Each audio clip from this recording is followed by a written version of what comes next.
I want to welcome everybody to the Daily Cheat Sheet, a special edition. It is Saturday. I'm here with the Golan. Hello. It's interesting. Like, I used to feel sometimes a little bad about, I'll be honest, about, recording, let's say on the Sabbath or whatever it is, strictly for my family. And my family is observant, and I like to respect boundaries, and I like to respect their belief system, which I believe in heavily. I'm just not for me necessarily, but I think religion is an incredibly beautiful thing done correctly. Christianity, Judaism. But, the times you're allowed, I think, to come out and talk or do something is in times of emergency. And right now we're in an emergency. And I don't say that lightly. I don't say that lightly at all. I see what's going on online. I see, and this isn't, just for the record for people, I've been writing about this stuff for over 20 years. I've been vocal about conservatism for a long, long time. This didn't just dawn on me after October 7th to speak up. This didn't dawn on me when MAGA was there. It came to me a long time ago. With that being said, go on. You just can't ignore, and this isn't going to be the hour of Tucker hour, but you just can't ignore the hatred and vitriol and anti-Semitism and anti-Christianity that he's spewing online. And I don't know if you saw his X yesterday where he... No, I missed it yesterday. Yeah, where there hasn't been a radical... he said the Islam thing is a psyop, it is an Israeli psyop, and there hasn't been a radical Muslim attack in America in 24 years. So pretty much referencing, obviously, September 11th. Yeah. So, which is ludicrous because there's so many receipts that people could show of Islamic radical attacks that have happened in the United States. It's such a bizarre, again, we don't have to make this the entire conversation, but I'm just going to say this. Very often we talk about people who make protestations. We talked about, for instance, people who are like, the world will end on June 4th, 1922, and then it didn't happen. And then they somehow continued to have a platform. That's one thing, because then you could say, I read the signals wrong. But when you are actively talking about stuff and lying about stuff that is verifiably untrue, that people can just go look up, how does your credibility remain intact? I'm genuinely asking. No, but I'll go even further, however you pronounce it. He said, and there's a reason why he did this, right? He said 23andMe is banned in Israel. Now, the reason why he said that obviously is because his whole thing is that obviously we're not the spawn of the land, right? That we're not the of Israel. So that was the connotation of it or the inference of it. But 23andMe is not banned in Israel. It is not 23andMe. That's ridiculous. And people are showing receipts, right? Where you could order the places, the countries you could order. And there are a lot of countries, by the way, where you can't order 23andMe. Israel is not one of them. But again, a bizarre assertion that is easily checked and easily proven to be incorrect. It's not outlawed in Israel. You can order a 23andMe kit. I'm in Israel right now. I can order a 23andMe kit and have it shipped to Israel right now. I don't even understand how this kind of it's just a lie. How anyone can listen to the guy anymore. What he's saying is no longer like maybe I misread the signals or maybe I misunderstood. Now he's just saying stuff that's verifiably false. Yeah, no, 100%. And listen, I think a lot of things people are saying are verifiably false. Somebody just posted on it on True Social to me. Americans are done with Israel. No, they're not. Okay, you have no basis of that claim. This is a constant other trope. Israel is an ally. Okay, they did a straw poll at TPUSA. 87% say 33% Israel's a strong ally. The other rest, other than the 13%, is Israel's an ally like others. So, and this is like this, you're right. We're living in a bizarre time where receipts even don't matter. I show verifiable receipts and it doesn't matter. It's like, what do we constantly call it? Cognitive disassociation. Yeah. Dissonance. Cognitive dissonance. Thank you. Yeah. And yeah, it's absolutely wild. And listen, here's the thing. Here's the great thing. The saving grace is that President Trump doesn't have it. And not in regards to Israel, regards to what's happening around the world. Because for anybody that tunes into our show, we've been talking about the Christians being slaughtered around the world since we started this show. We absolutely have. We've been at the forefront of trying to highlight that issue. That's exactly right. And I love that he sent in that he bombed Nigeria, that he bombed ISIS in Nigeria. And I think he actually said, I mean, I could be mistaken. I think he said that was their Christmas present. That's why he did it on Christmas.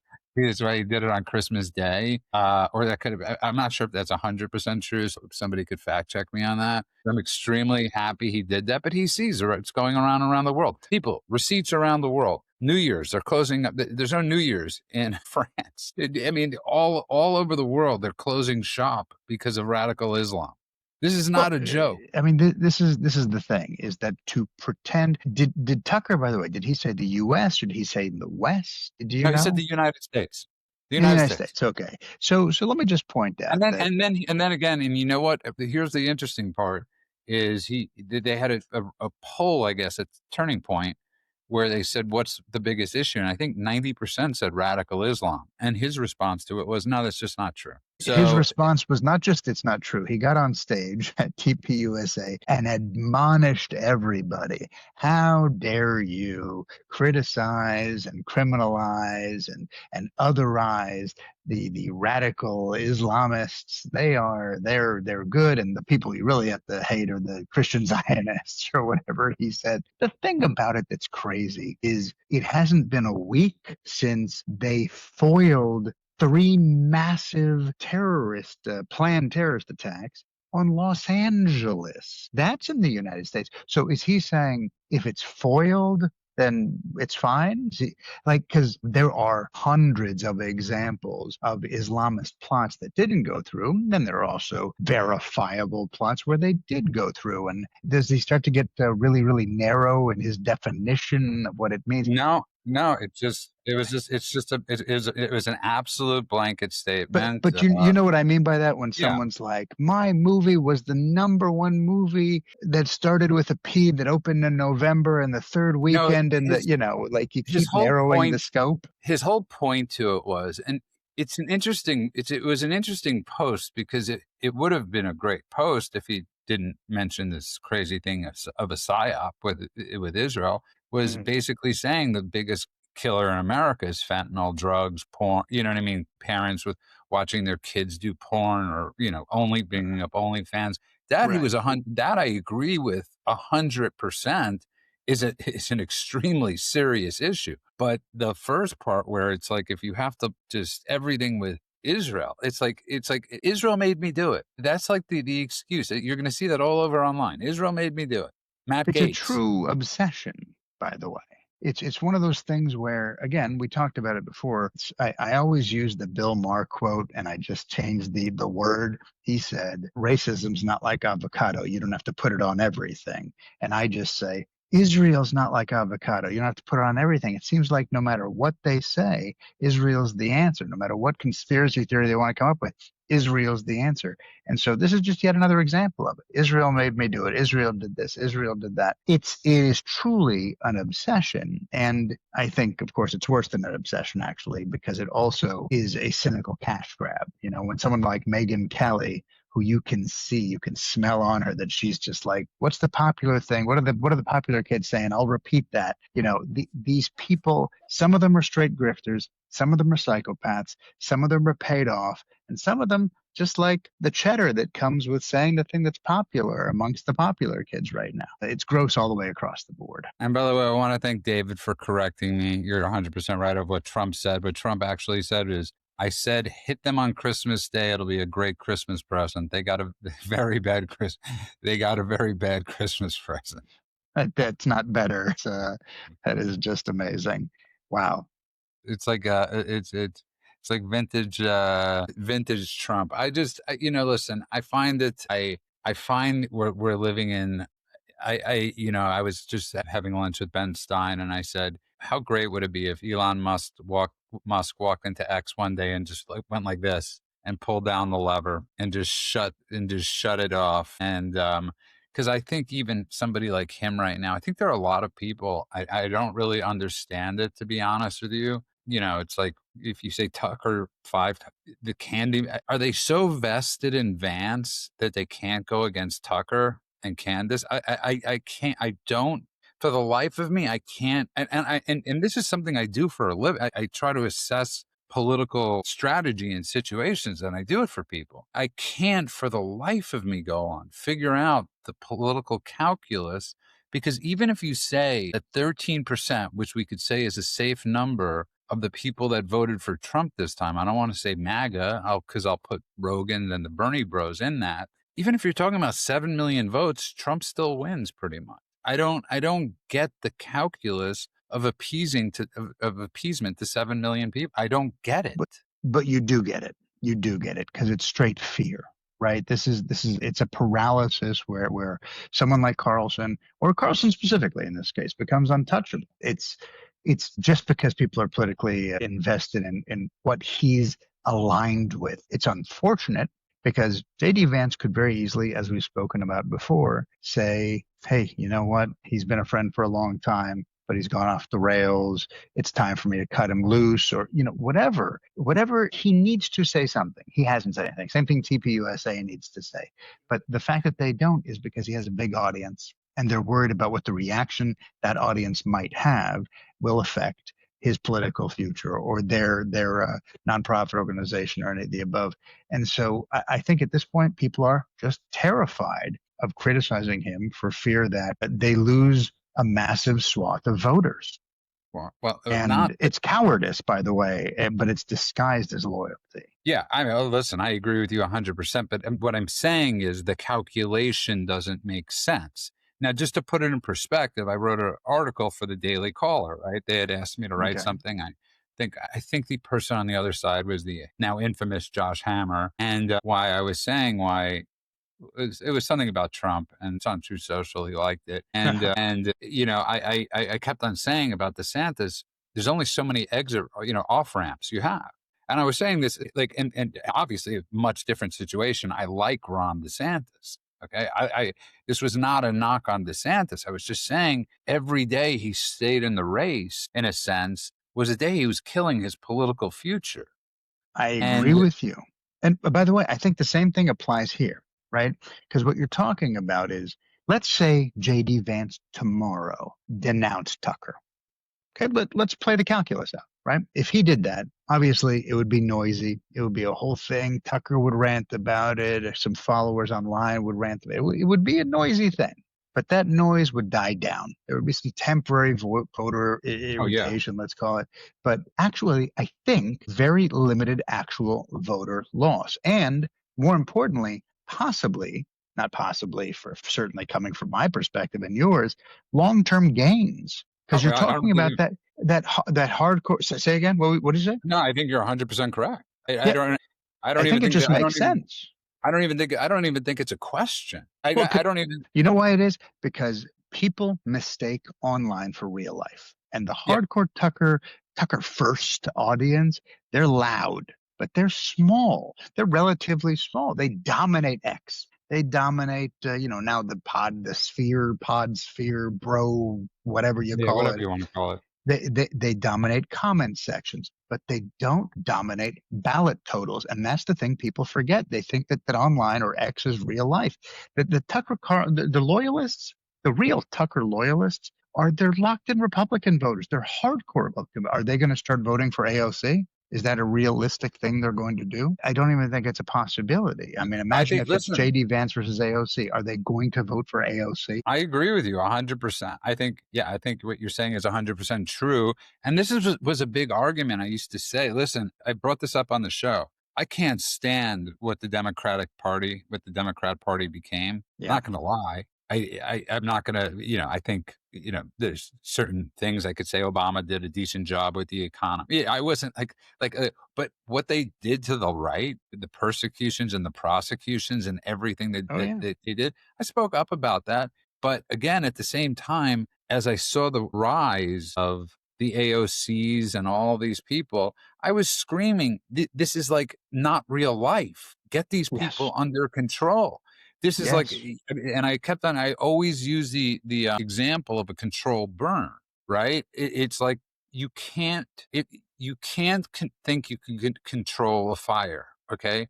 It's one of the biggest misnomers that you think you could control a burn because you don't know what event is going to make that fire just go out of control. And in the left, the case was obviously was the Summer of Love, was BLM, that it took that maybe Yes. 13%, that craziness, and the fire was unleashed, and there went the Democrat Party. It no longer exists. The Democrat Party ceases to exist. It You is know what? No, owned. I would say liberalism has ceased to exist. Democrat Party has evolved into kind of the far left psychopath. Did you see the interview that Fetterman gave where he was talking about how the amount of hate he sees online is far worse from the far left than from any other place? Did you see that interview? Oh, I'm yeah, but I wouldn't doubt it. Fascinating interview because he was talking about how the far right people, when they come after him, they say, "Hey, we dislike your policies," or they'll call him names or whatever. But the far left, he said, we're saying we're sorry the tumor didn't win and the depression didn't win, and we hope your kids find your body. And like he went through a whole cycle of stuff. He said he had his entire digital team do an internal audit to find out where the worst vitriolic hatred came from. And he said, which platform? And he said, by far it was Blue Sky, like psychopath level stuff coming off of Blue Sky. He said, it's not even close. He goes, the hardest, furthest right people don't get close to what all the, compassionate liberals on the Yeah. left, the far left have to say.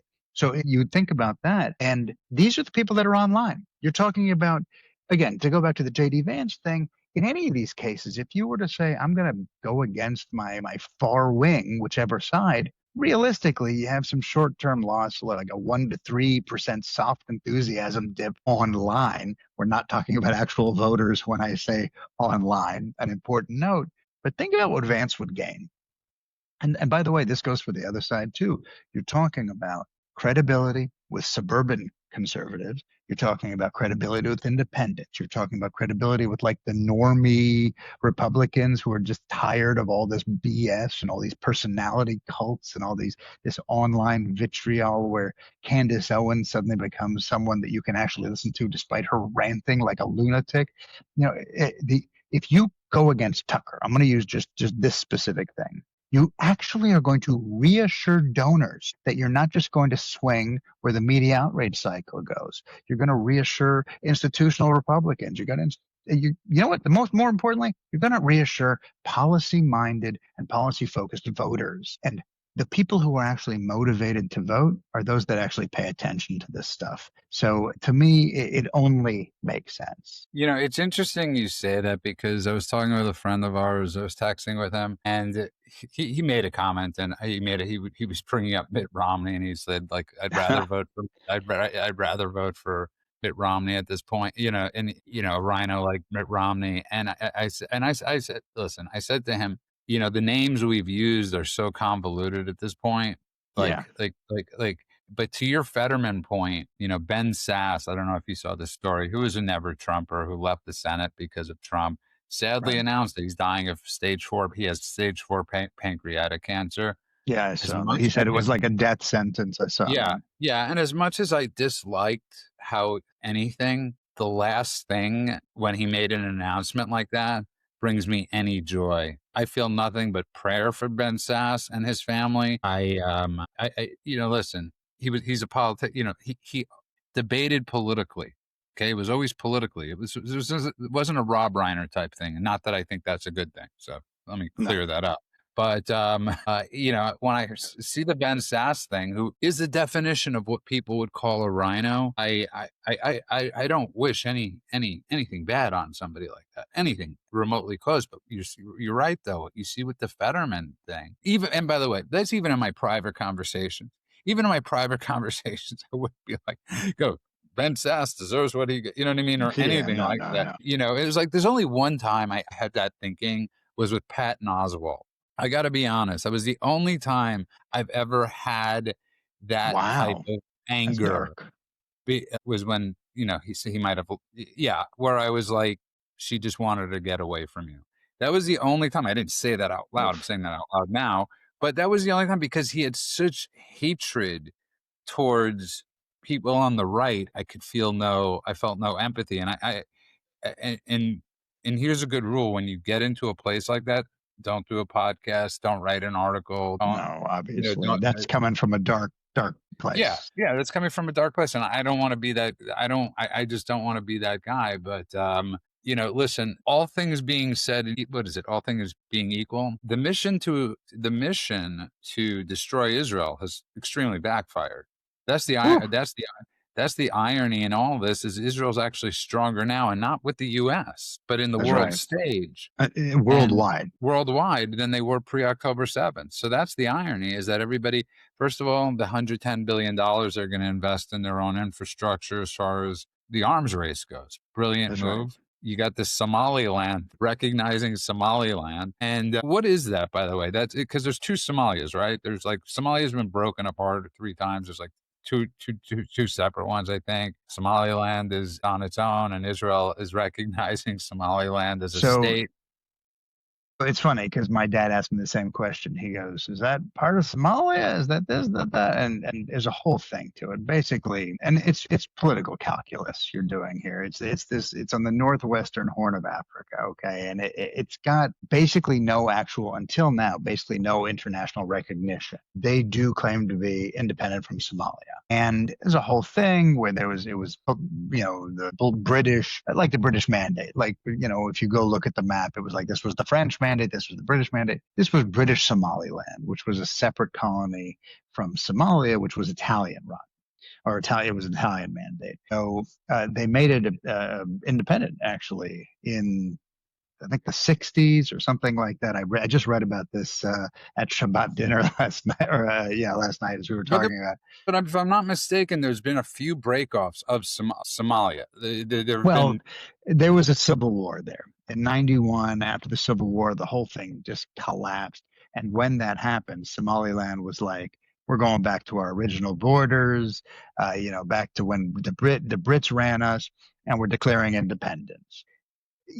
De facto, it's got all the if you remember the UN, we talked about this a while back, and when Palestine, everyone was like, "I think Palestine's a state. I think Palestine's a state." We're like, "Okay, great. Tell us about their government. Tell us about their elections. Tell us about their police. Tell us about their military. Tell us about their currency. Tell us about their passports. Tell us about anything that has to do with stability." None of that existed there. Here it actually does. So Somaliland has all of that stuff, and tons of countries recognize it, but not officially. So they do business with them. They recognize its government, but it's all off the record.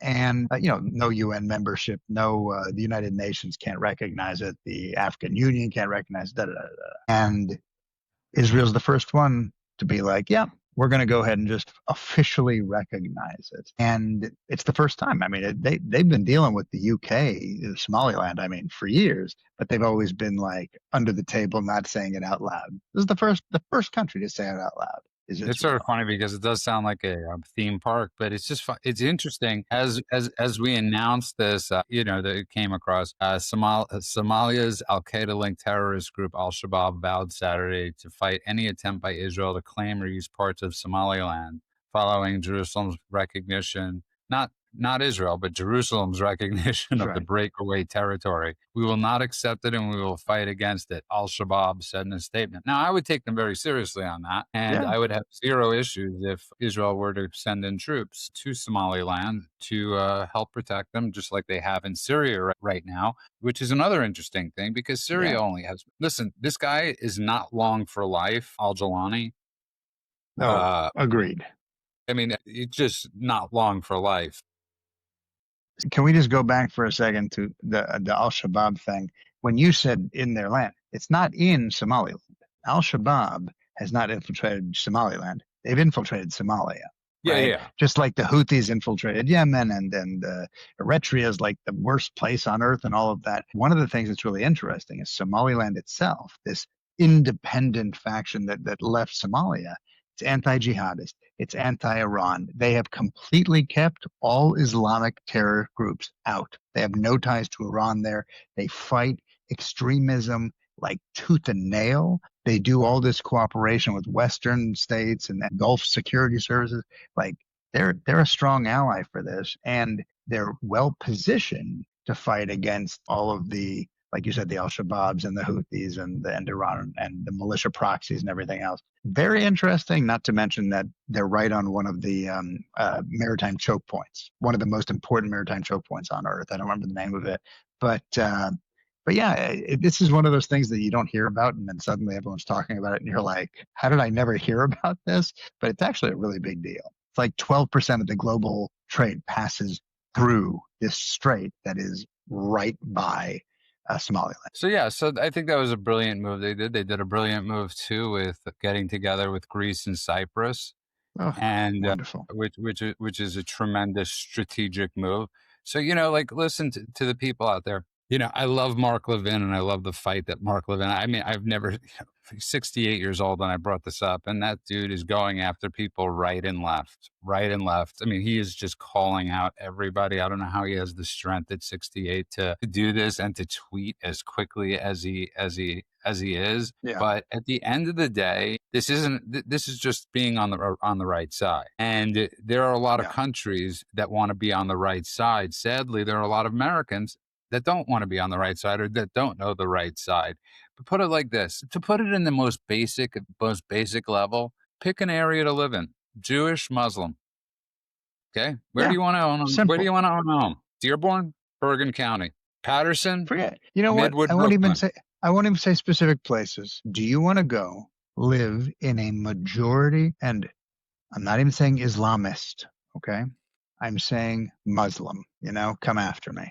Do you want to live in a majority Muslim neighborhood, or do you want to live in a majority Jewish neighborhood?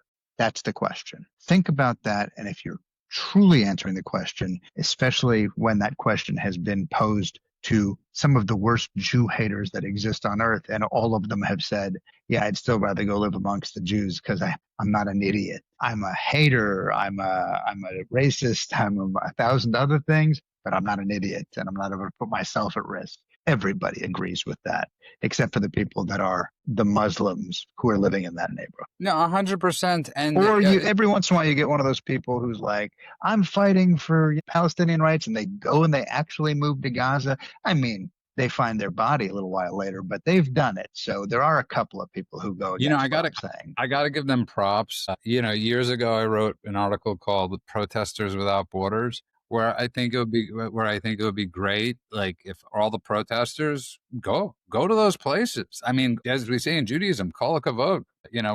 Please go to Gaza. Please go wear the hijab, put it on, and go be gay, be a woman. See how quickly you last. And I actually know very wealthy people, I'm not kidding, who have said they would pay for such things if people actually would go do it. let me tell you something. I'm not a very wealthy person. I would borrow to send those people to those places. Okay. I would literally, I would borrow. I would take my credit cards to the max to pay for that endeavor. And I'm sure we could probably get thousands of people on a GoFundMe, even though GoFundMe would probably not allow it because they'd be responsible for the deaths of everybody we sent on their tour. But so anyways, listen, this is just the reality of the situation that's going on.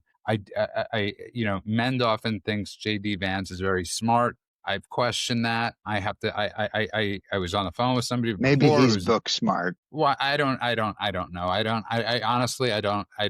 Well, because he's not politically smart. I'll tell you right now, the fact that he is basically saying to everybody who has eyes and ears and a cerebral cortex, no, anti-Semitism doesn't exist on the right. Just doesn't exist. And then starts to play all kind of the word salad games that many of these podcasters play, where they're trying to blame it on perception or trying to blame it on people trying to be victims or trying to support Tucker and the guy who said that there's no Islamism. Was it today? Today's the 27th. It was today that the Italian police arrested 9 people. Do you know about this? Please inform everybody. I mean, even if I don't know. Who gathered a lot of money via charities and then gave $8 million to Hamas, and who was running,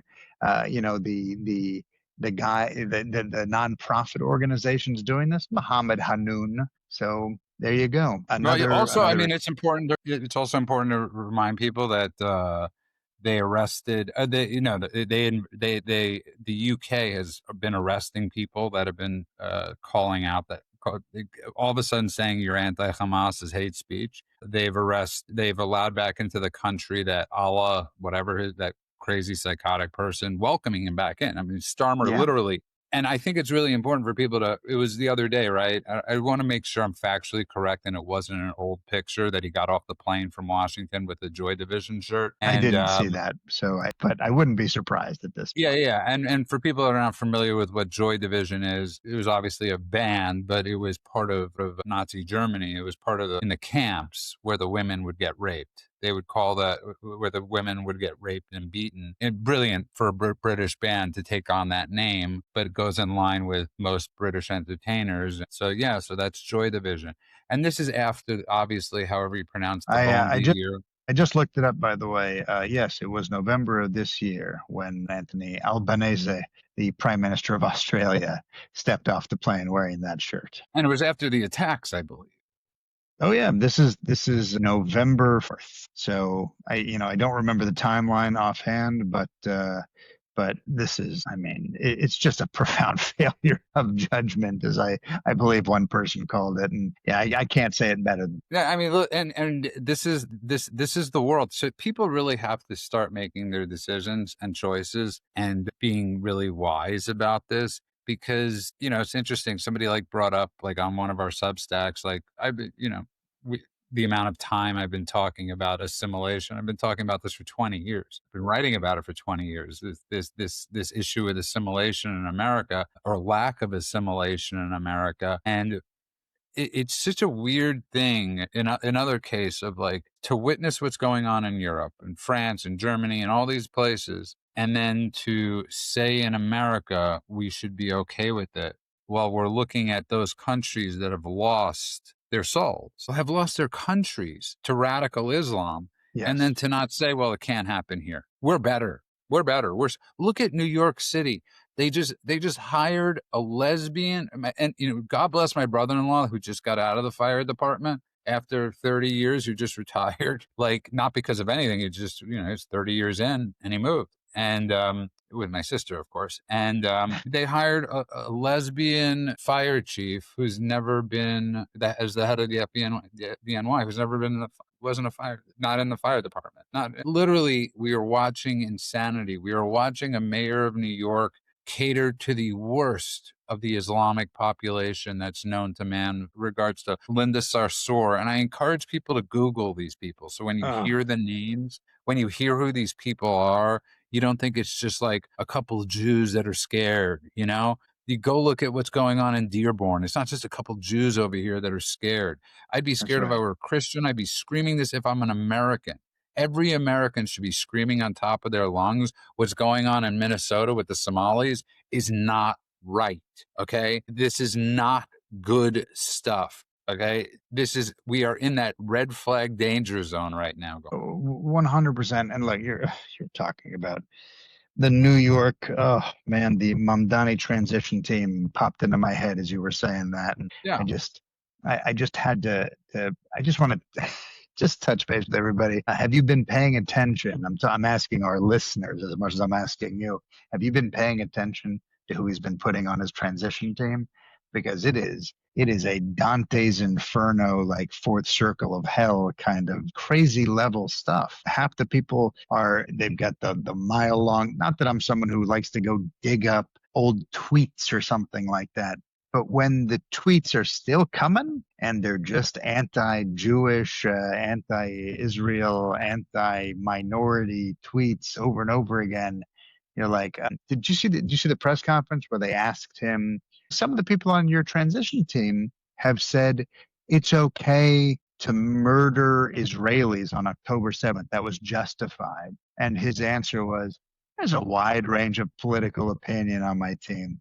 It was like, whoa, you're just telling on yourself. And then, as if to now he knows he's just going to it's like I said, it's like when the Riddler, it's not enough that he commits the crime. he feels the need to leave the hint. So it's like, I think I'm just that much smarter than you, so I'm just going to say it in this riddle here. This is what he's doing now. He just hired Miss Rachel, that POS, who I know she sings to all the children about how great the terrorists are, but at this point it feels like parody, the people he's putting on his list. Yeah, it's like a demented Sesame Street. Yes. It's demented. It's like a freaking jihad Sesame Street. It's like it's like Sesame Street. It's like Sesame Street in most of these Arab countries, right? I mean, like literally, Well, this is I what. thought when people were telling me who was on the team, it was a joke. He's like, Cynthia Nixon is on his team. Cynthia Nixon, the woman who lied about her ancestors being Holocaust survivors, lied about being Jewish, lied about all sorts of things. I mean, if you go listen, there's an episode of my other podcast, Jew Can't Handle the Truth. Cynthia Nixon's name is in the title of one of those. Go find it. I do a little rant on what a just a crazy hooch this woman is, and how everything she says is a lie because she just has such hatred in her heart for the Jews. And it's like, I said, you didn't put Cynthia Nixon, the most desperate, out of touch, actress that you haven't thought of in years, on his transition team, and Miss Rachel, who now it basically alternates between singing "The Wheels on the Bus" and singing about how the Jews should burn. I thought it was a joke, and it turns out it's all true. All true. Yeah, no, love David. By the way, if you're just tuning in, you're listening to a weekend special of the Daily Cheat Sheet.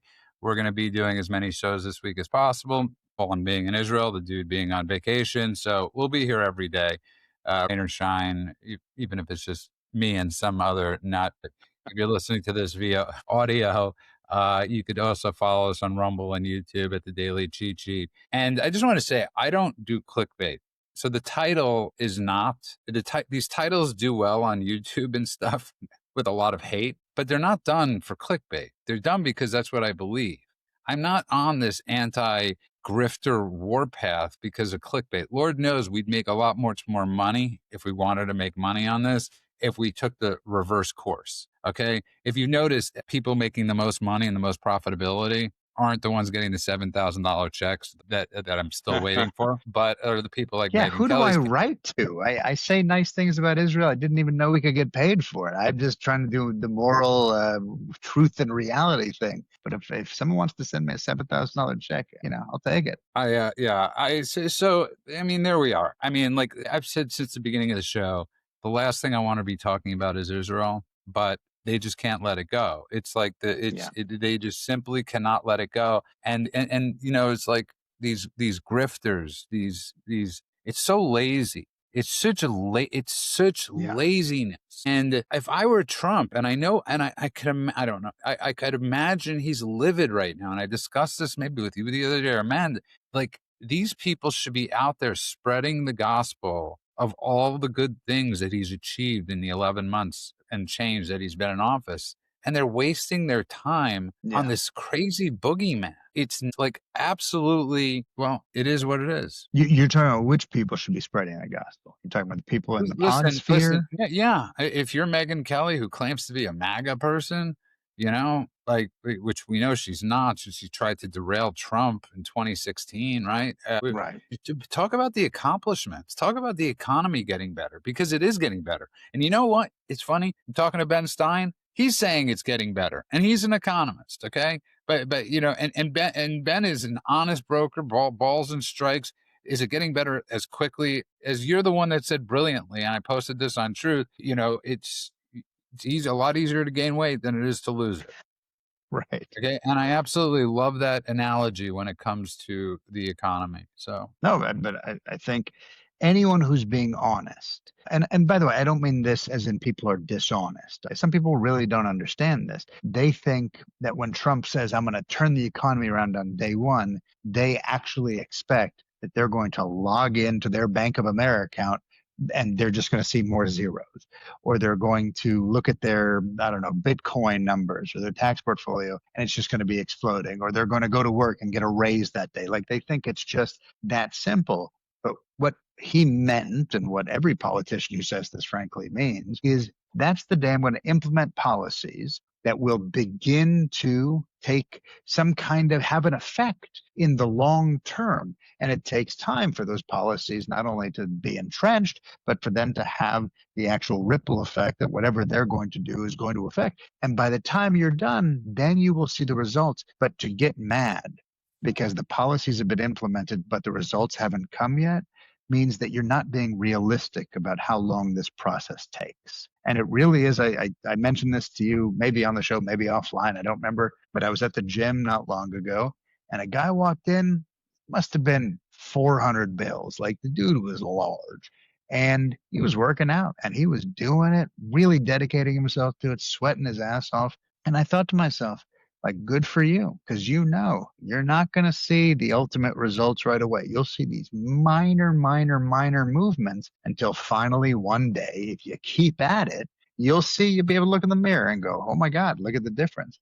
But to pretend like a week in, and I've seen people do this, they're like, I don't look like, Chris Hemsworth. So I quit. It's I like, witnessed it oof, with sobriety all the time. I hear it with sobriety all the time when somebody calls me up and says, they're very two good. weeks sober. They're 2 weeks sober. And they're like, yeah, my family still has problems. And I'm like, what do you think? 40 years of damage is recovered in 2 weeks. Yeah. It's just an impossibility. And I'm not saying like that was what was told to me and it made sense. When people actually were honest with me about that, I was like, oh, wow. Yeah, that sound like, man, I'm like really struggling financially. Do you think like everything is going to be resolved in because you got sober? Like it just doesn't, because Trump got elected, everything is going to be resolved. And Besson's saying today, listen, Yeah. people are going to get bigger checks in the mail.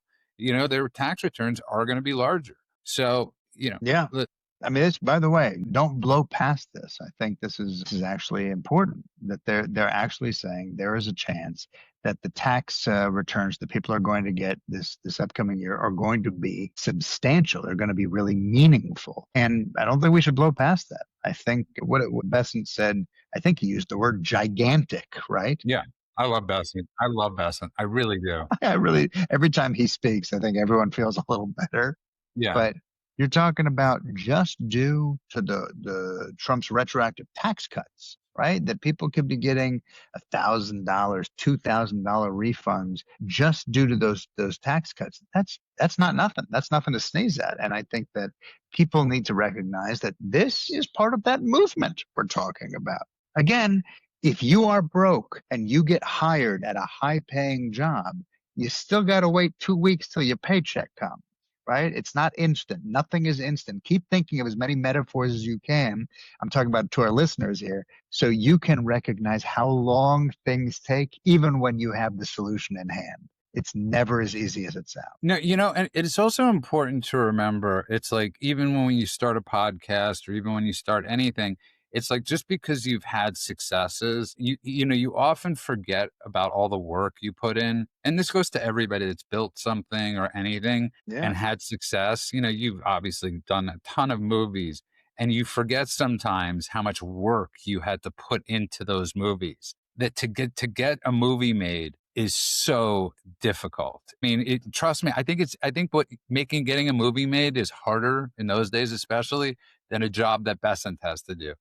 But you Ah, forget and then you have like a couple off years or whatever it is, and you're struggling, and then but you forget how much work you had to put in but to get. I think that's a human condition thing because my wife likes to say that she remembers that there was pain during childbirth, but it's kind of faded because otherwise no one would ever have a second kid. And it's the same kind of thing. Like every time I make a movie, it's blood, sweat, and tears. I'm exhausted. I'm usually sick by the end of it. And then the thing comes out and I'm like, people interview you. How did that go? Oh man, what a blast. Everything was great. No problems. No, not a single problem. And you forget that it was you were just fighting for your life every day. Otherwise you wouldn't do it twice. So I think that's the same in all of these situations. It's so funny because like you're right. I've had quite a few surgeries. I've had a hernia surgery or whatever. It doesn't matter. But Yeah. I had this one procedure that was done for my sinuses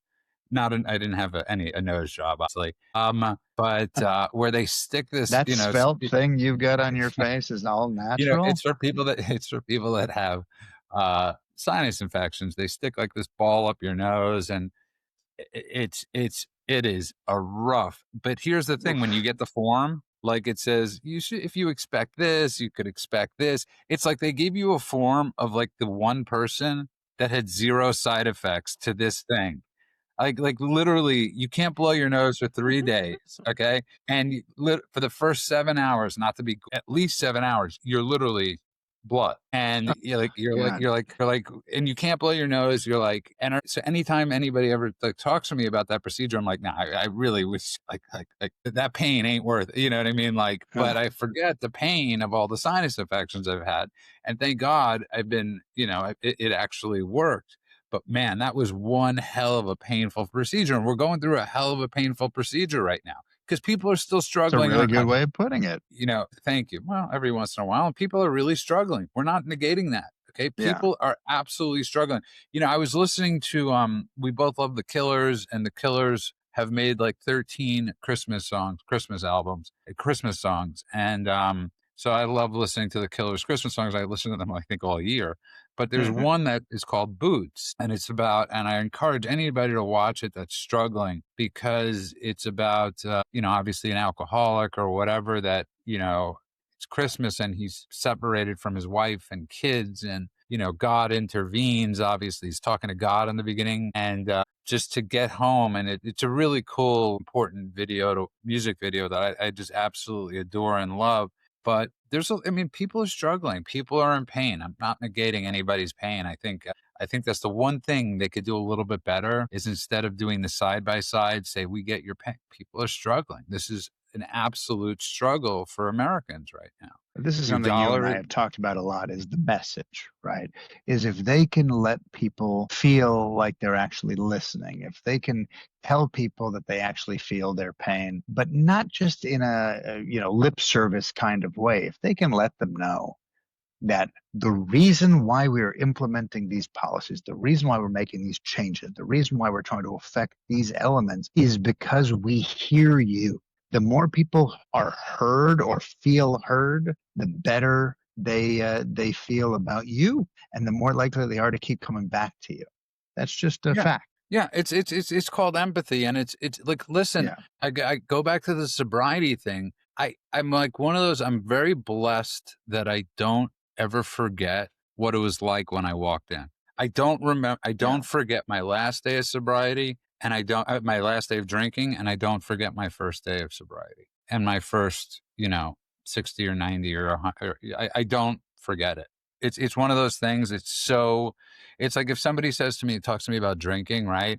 Like I'll be like, like they're like, yeah, within 20 seconds, I'm homeless in that thought. I mean, literally, that's where no part of the fantasy go on is ever like, yeah, you'll be on the beach with a Corona. It's like, yeah, you'll be on a beach with a Corona and homeless 2 days, at Right. max, Yeah. max 2 days later. That's where I never forget those rough times. I don't forget that the people that reached out to me with empathy, with that love and with that empathy.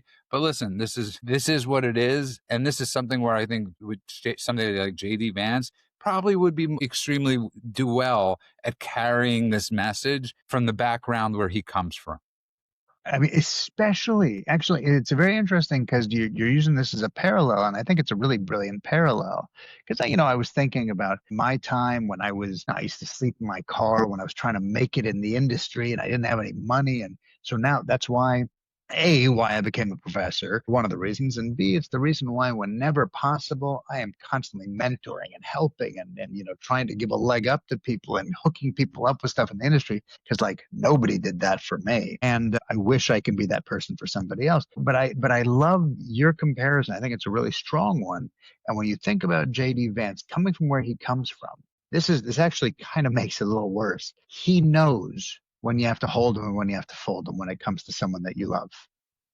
right? You read his book, Yep. it's very clear.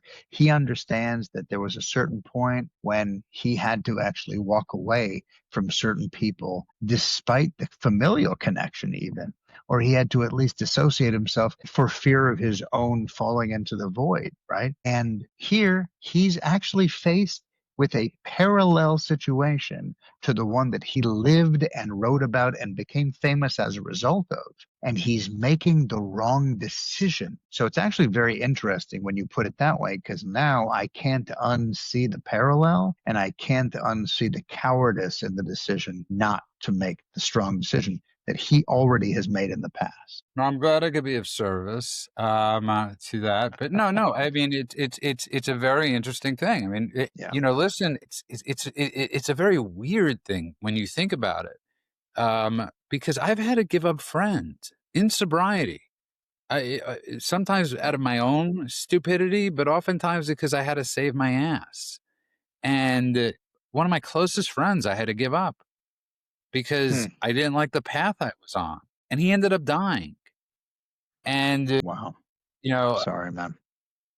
no, I mean, I appreciate it. It was really wild because it was like we did not end well, and we were thick as thieves. And I remember after he died, people were calling me up going, I'm so sorry, I'm like so sorry for you, and because they didn't realize that we had this massive falling out. And I made a decision though, because he was the type of guy who wouldn't want you to lie about who he was. Mm-hmm. I mean, this guy would give you the shirt off he would take your shirt off your back and give it to somebody. You know what I'm saying? Yeah, He yeah, was yeah. he was such a good guy, but that monkey on his whatever. And he wouldn't want me to lie. He wouldn't want me to lie about who he was, good or bad.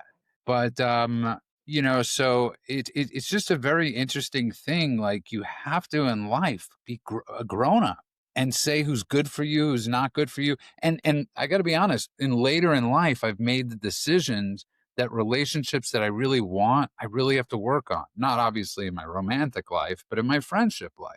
Yeah. That you used to be you're dead to me or whatever it was, but it's like you gave up your family to save your life.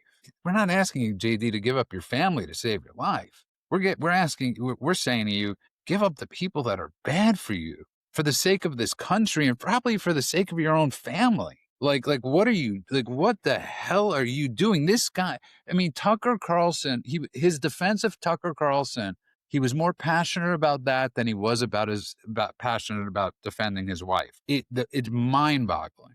It begs the question, if this is where he is right now, where is he going to be if he does get into office? Is he going to continue to kowtow to these people? Is he going to continue to defend bad actors? Is he so scared for his political future or so beholden to people like that, where he really is making decisions that maybe are bad for the country or bad for other people, but might be right for the people that he feels he wants to represent? Like this is it's a bad look on a lot of levels, but there's no worse version of it than the one you just brought up. That he was more passionately supporting Tucker Carlson, this racist jihadi essentially, over his wife, who he threw directly under the bus several times in one conversation. It's really disconcerting that this is the person that we're potentially putting up as our future leader.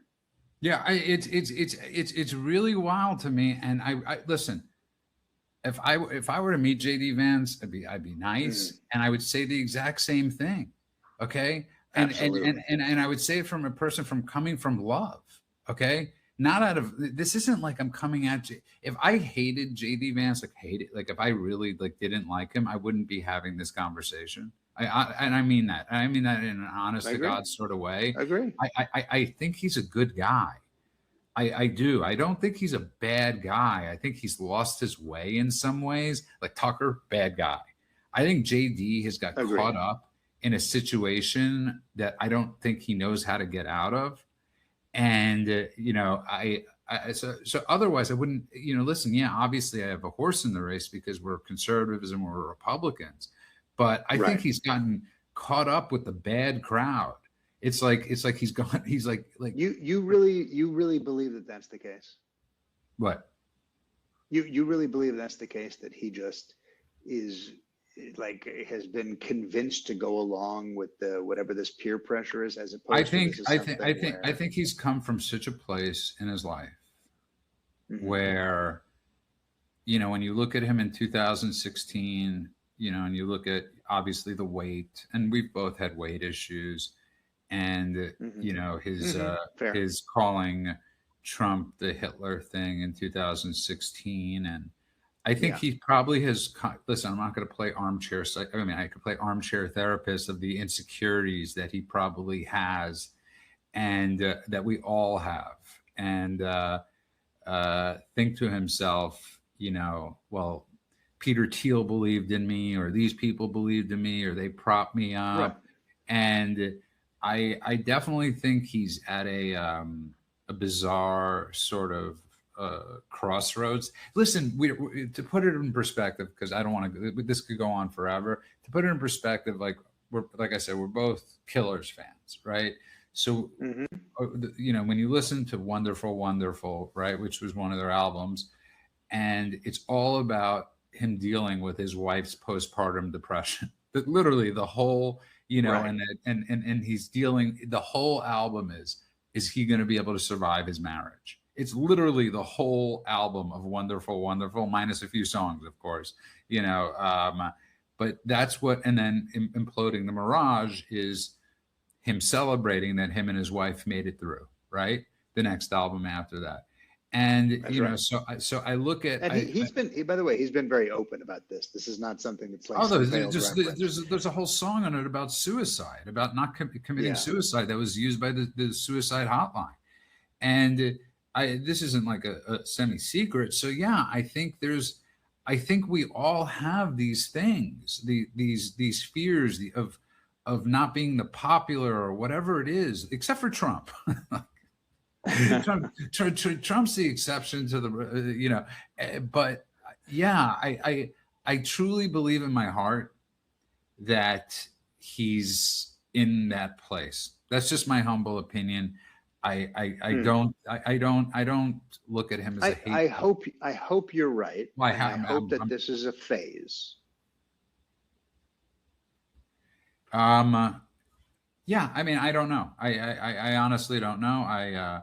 I'm just trying to look at it like contextual, you know, like in a sense, when you bring up the book and when you talk about his story, to put this in perspective to his story over what he had to give up in order to get what he got, and all the work and everything that he put in to making a life for himself. Most people from that background don't become J.D. Vance.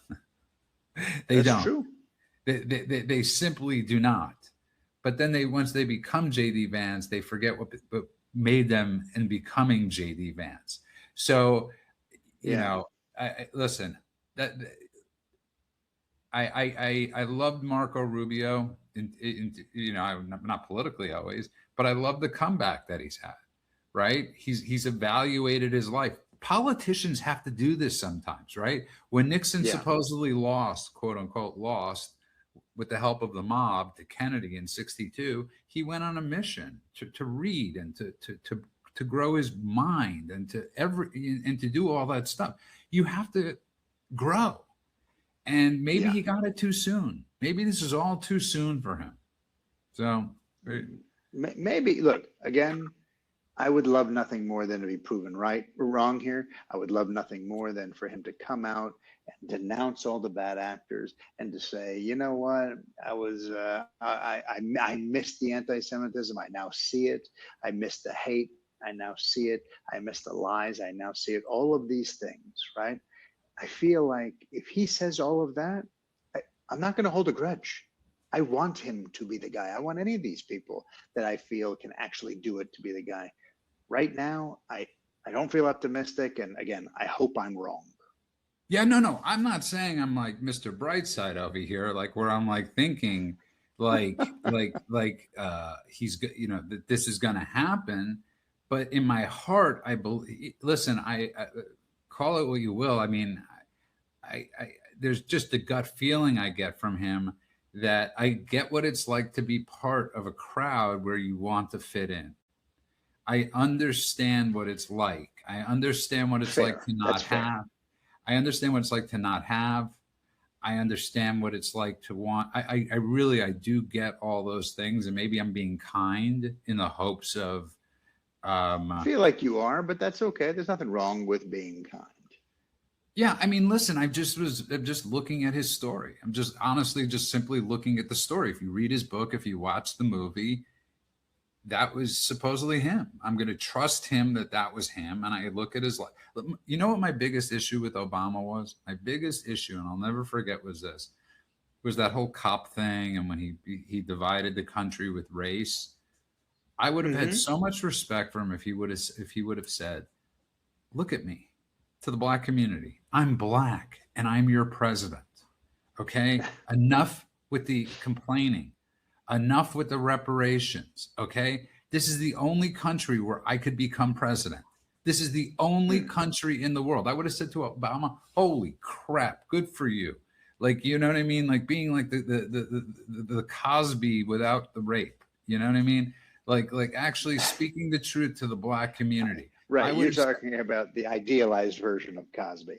right, Look, and I think there's when someone like again, we don't have to go all the way down this rabbit hole, but when someone like Michelle says that until my husband became president, I was ashamed of this country, then these are not people that should be leading the charge.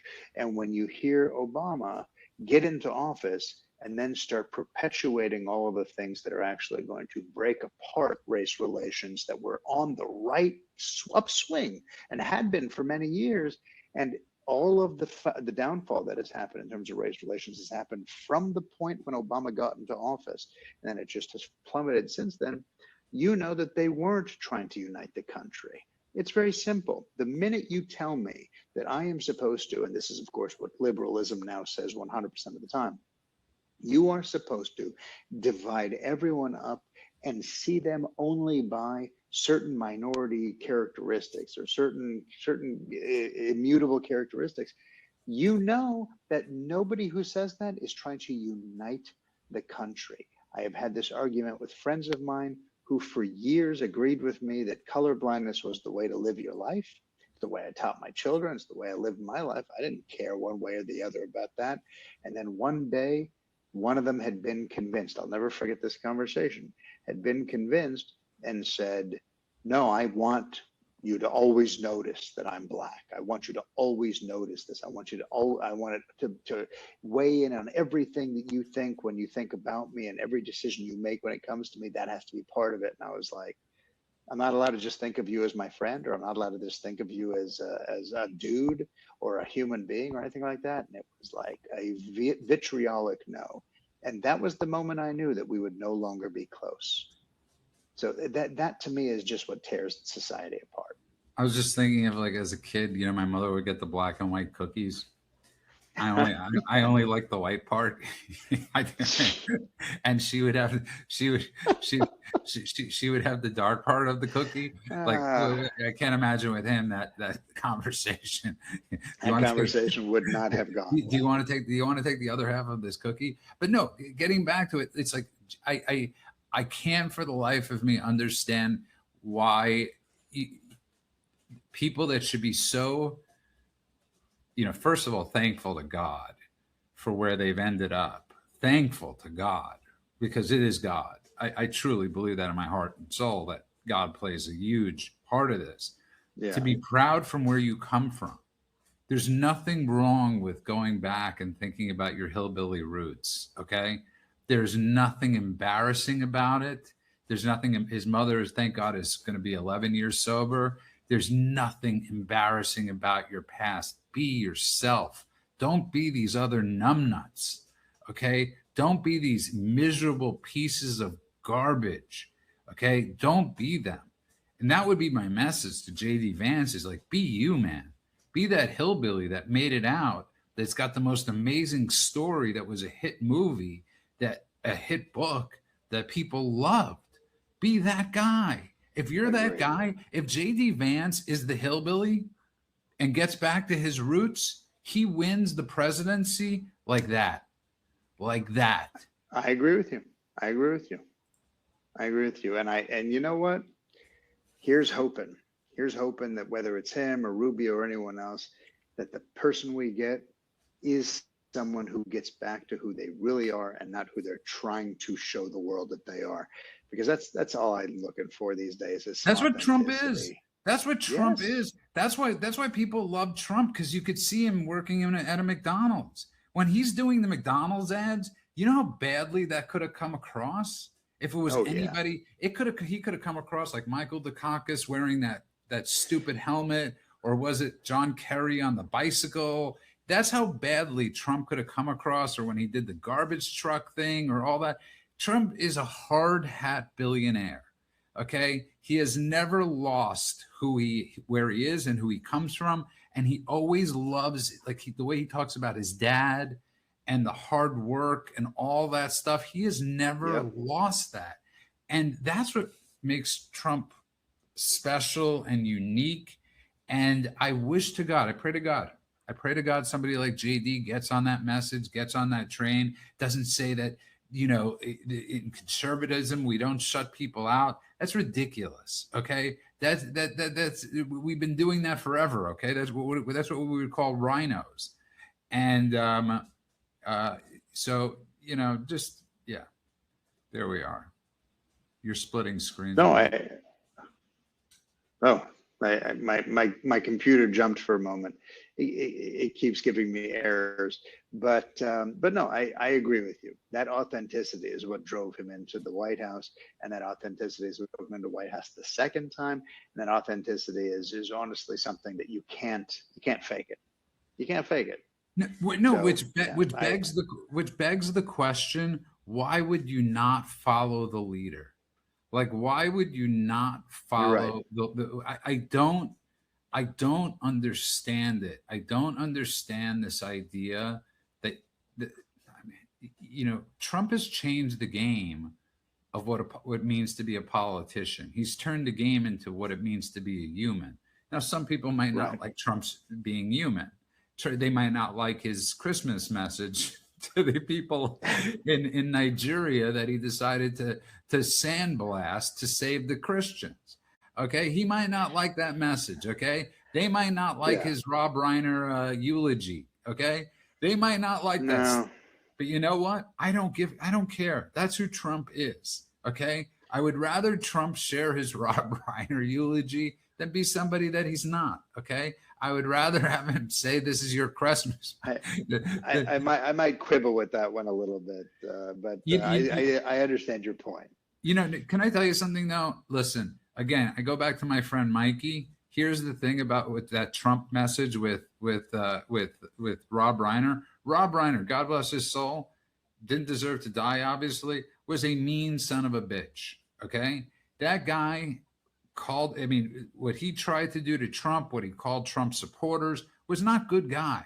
Okay, not good guy material. So let's not fake who this person was. He was an incredible director, a semi-talented actor. Okay, just an incredible director. Let's not mince words. But he was a piece of garbage when it came to how he treated other Americans and talked about other Americans. Okay, so Trump didn't sugarcoat it. I'm not going to sugarcoat it either. Okay, he didn't deserve to die like he did. I will quibble with this. I feel like Rob Reiner is one of those guys that always had an opinion. I have friends who worked for him and always had an opinion, always had obviously a political bent and all the rest. But one thing that I've always heard from everybody on both sides of the aisle when it came to Rob is that he was always willing to have a conversation. He was always willing to go into the so-called lion's den. But that's not true. That's not true because he denied that when he was on Bill Maher's show. On Club Random, he absolutely denied that. I'm talking about how other people viewed him. Right. No, I understand. Not how he viewed himself. Right. And I give him a lot of credit for that. And the people I know who worked for him knew that he spoke from the heart. Whether you agree or disagree. For me, Well, so did Trump. Well, absolutely. But I feel like there's actually more of a kindred spirit between those two in terms of like who they are when you strip away a lot of the edifice than not. You know, hard workers built empires. Don't forget, you know, Rob Reiner's the guy who, when he built Castle Rock. Oh, dude, listen This is, again. Go on again. but no, forget directing for a moment. This is a guy who also like produced, you know, basically he's the reason Seinfeld got on the air.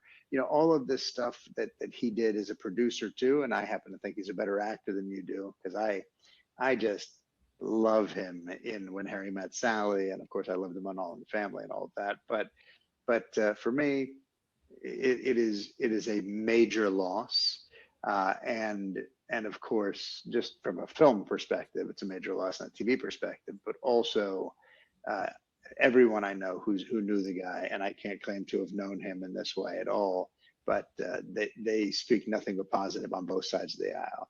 So I get I get where you're coming from, but as somebody that this one I doesn't can't know go him, there with. but here's the thing: as somebody that doesn't know him, all I could go on is his online stuff. No different than Patton Oswalt. That's all I could go on, and that's a mistake a lot of people have made. Okay, yeah. and it's impossible to get past that. I don't care Online if Robert De is not Niro. real life. I don't care if Robert De Niro saves a church tomorrow. Okay, what he, you know, I you know, like well, that if it was on fire and he saved everybody inside, okay, different story. I don't care, but this is what we see, you know. And I always say this to people that are famous. It's like when they say, "Oh, they're really nice to me," and I'm like, "They're nice to you." Okay, they're nice to you. It's the other schmucks that you could that you know you always could gauge it on. Again, I don't want to knock. It's getting back to JD Vance because we have to close up shop. You're in Israel. It's late, and like, just come to the right side. And this has nothing to do with Israel. Okay, Tucker Carlson is destroying the MAGA movement from within. He is on his own jihad right now. Okay, this has to do with this testicular fortitude. This has to do with cowardice and fighting against it. Just sack up and do the thing that, if you truly are, as Men says you are, a smart guy, that you know is the right thing to do. Yeah, be the guy in your book. Yeah, Trump's the guy in his book.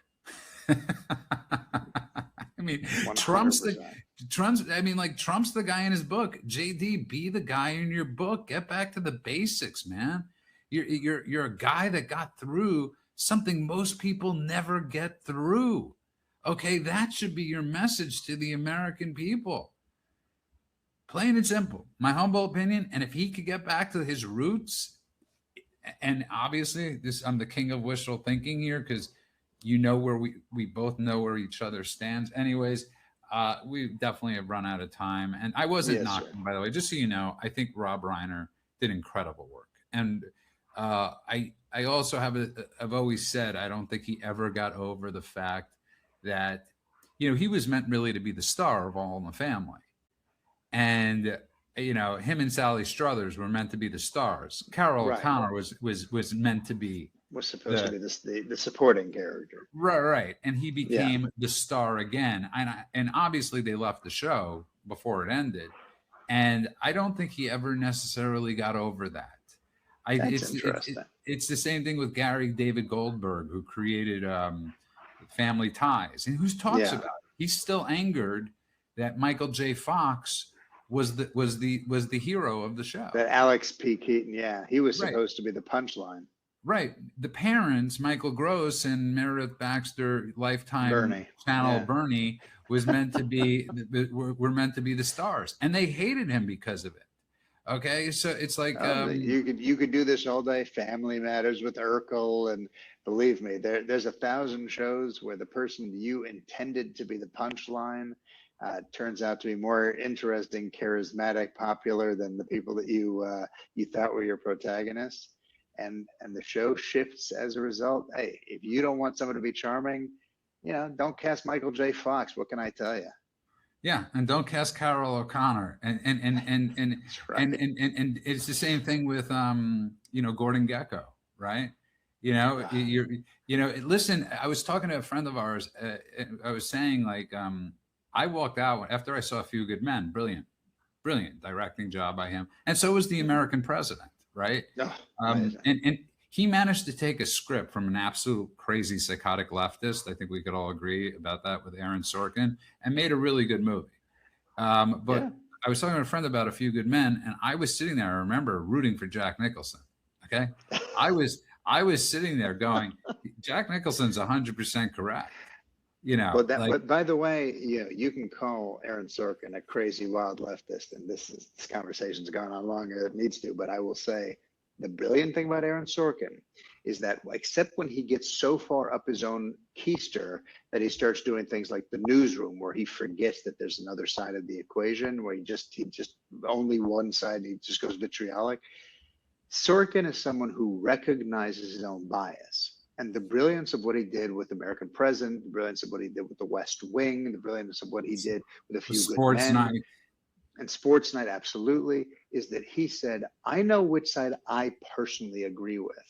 And I am deliberately going to write the other side as smarter, as stronger, as presenting a better argument, because otherwise I'm not being honest. I'm gonna hedge. I'm gonna give the Republicans in the West Wing all like weak arguments that make them look like monsters, and then I'll just prop up my own side. So he didn't.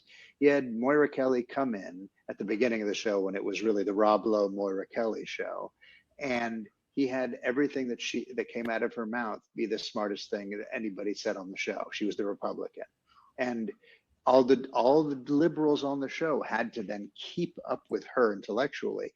So you can say he's a wild leftist, but at least he understands his biases. And at one point, before he blew up into just being kind of one-sided Sorkin, he knew how to play against his basest instincts. I'll tell you something funny before we end. It's Newsroom. So, the girl that men loves to rib that got away, the hot one that got away, was friends with the girl that was she worked at NBC. That was sort of his muse for that show. And she was actually on that show, and very nice. I think her and her then husband, her current ex-husband, came out to LA, and she actually was on the show. She left MSNBC, I believe it was, to be on that show. And for the life of me, I cannot remember her name. And which is never good for an actor or an actress, as I've brought up. And it's what's so funny. Can I tell you the funniest thing is there's that actor that I can never remember his name. I was watching Air Force One the other night, and he was in it. And his name showed up on my Amazon, the on the side thing. Yeah. I can't remember his name today. And this is so funny. You have a mental block against. I have a mental block against this one dude's name. But anyways, so she was, and I think about it. I think about those relationships I've had that would never have survived the where we are now. It's such an interesting thing. Like the relationships I've had with women that we would have been divorced. Absolutely. And because I would not have capitulated on these types of things, and I wouldn't have been friends with her friends. I would have been isolated, all those types of things. You're talking about the girl from Newsroom. You know what I mean? Like who at the time, and I was talking to somebody yesterday, and I was like it's such a crazy thing how life has shifted pre-Trump to post-Trump era, where it's like we're no longer looked at for our brains or whatever. We're looked at for our political affiliations. Like how sad is that? Like that is like something that's completely heartbreaking. And last thing, if JD Vance, he's actually one of those people because of his story that could change that narrative. He could be JD Vance, if he wanted, could be the biggest political seismic shift of a candidate if he owned his past. Don't be embarrassed. A true uniter. He could be. Yeah. Don't be embarrassed, man, about that stuff. Don't be embarrassed. Okay. Don't embrace the hillbilly, man. Who doesn't love a hillbilly?